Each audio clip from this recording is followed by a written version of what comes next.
मेरठ के Saurabh murder case में police की टीमें लगातार जांच में जुटी है। उधर साहिल की नानी जेल में उससे मिलने के लिए पहुंचती है और कहा कि मुस्कान और साहिल दोनों को एक नहीं बल्कि दो नशे हो गए हैं। सोशल मीडिया पर भी मुस्कान और साहिल से जुड़ी तस्वीरें लगातार ट्रेंड कर रही हैं। ये रिपोर्ट देखिए।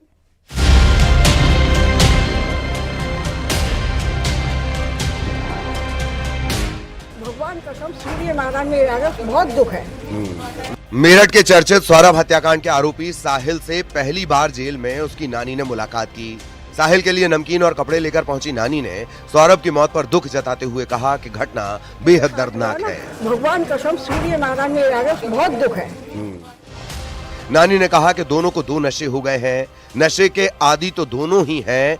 दूसरी ओर आदमी को औरत का नशा और औरत को आदमी का नशा भी हो गया है।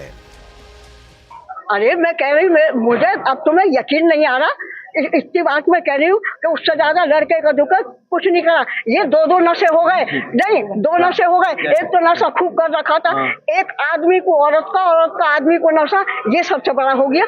जी हाँ, मैं आपको बता दूं कि पुलिस पूछताछ में जो मुस्कान ने पुलिस के अफसरों को बताया वो काफ़ी चौंकाने वाला है। मुस्कान ने कहा कि सन 2021 में सौरभ के साथ उसका तलाक का मुकदमा शुरू हो गया था। उसके बावजूद सौरभ अपने खास दोस्त पंकज और उसकी माता यानी मुस्कान की जो माता है उसके साथ मिलकर मुस्कान की रेकी करा रहा था। उसके घर पर लगातार कौन आ रहा है कौन जा रहा है, इस बात से चिढ़ने के बाद वो सौरभ से काफ़ी खफा थी, काफ़ी नाराज चल रही थी।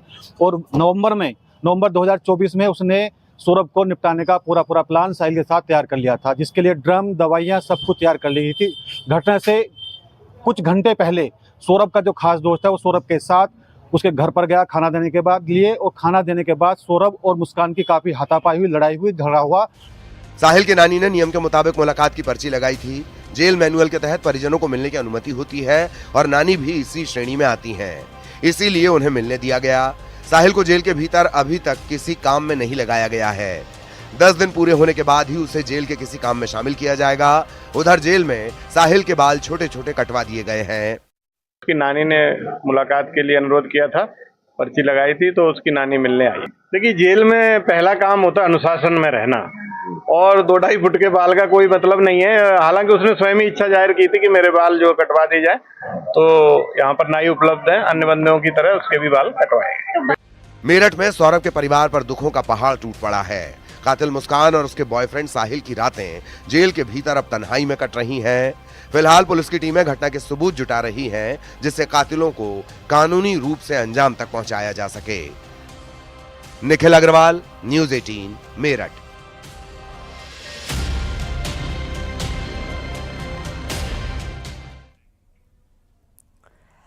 और बड़ी खबर आपको मेरठ से बता दें, सौरभ मर्डर केस से जुड़ी हुई बड़ी जानकारी यह है कि साहिल और मुस्कान को वकील मिला। रेखा जैन लड़ेंगी साहिल और मुस्कान का केस। बिना फीस के मुकदमा लड़ेंगी रेखा जैन। जिला विधिक प्राधिकरण ने रेखा जैन को नामित किया है।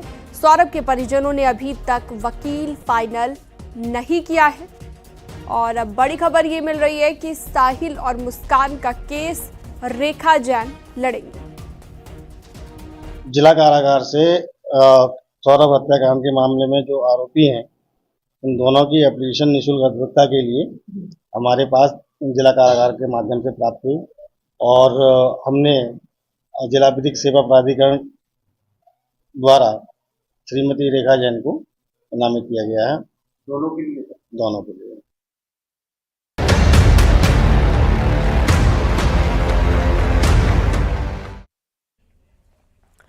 शाहजहांपुर में एक शख्स पर खून सवार हो गया। पत्नी से विवाद इतना बढ़ गया कि उसने खुद के हंसते खेलते परिवार में ही खूनी खेल दिखा दिया। 4 मासूम बच्चों की हत्या कर दी गई और खुद भी फांसी के फंदे पर झूल गया। पुलिस मामले की जांच पड़ताल में जुटी है। ये रिपोर्ट देखिए।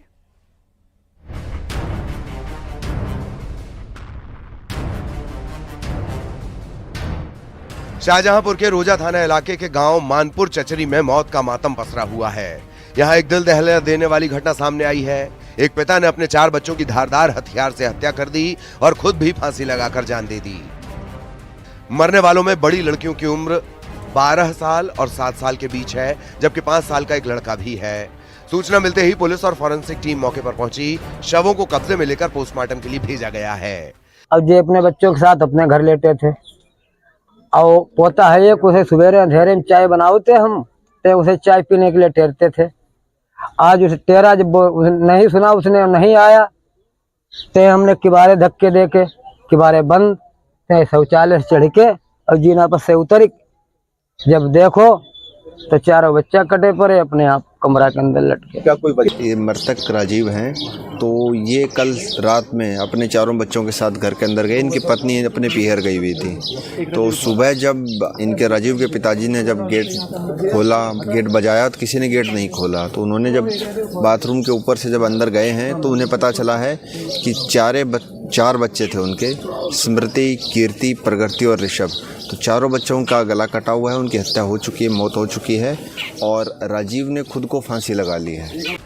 घटना की गंभीरता को देखते हुए गांव में भारी पुलिस बल तैनात कर दिया गया है। मामले की पड़ताल शुरू कर दी गई है।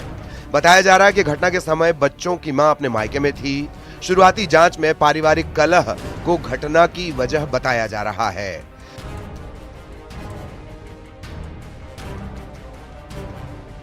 फिलहाल पुलिस इस बात की जांच कर रही है कि युवक ने इतना बड़ा कदम क्यों उठाया। परिजनों और पड़ोसियों से पूछताछ की जा रही है। मृतक राजीव कुमार एक्सीडेंट के बाद मानसिक रूप से परेशान रहता था। पुलिस सभी पहलुओं पर जांच कर रही है। ये रोजा थाने में ये गांव है। इसमें सूचना मिली है कि एक 36 वर्षीय युवक किसी मानसिक परेशानी, पारिवारिक विवाद में इसने रात्रि में किसी टाइम अपने 4 अबोध बच्चों को उनकी हत्या कर दी है और स्वयं फांसी लगा ली है।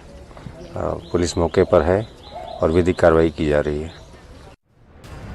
एक तरफ घर के मुखिया की खराब मानसिक हालत और दूसरी तरफ पारिवारिक कलह। परिवार के लिए ये दोनों कारण अंत की वजह बन गए।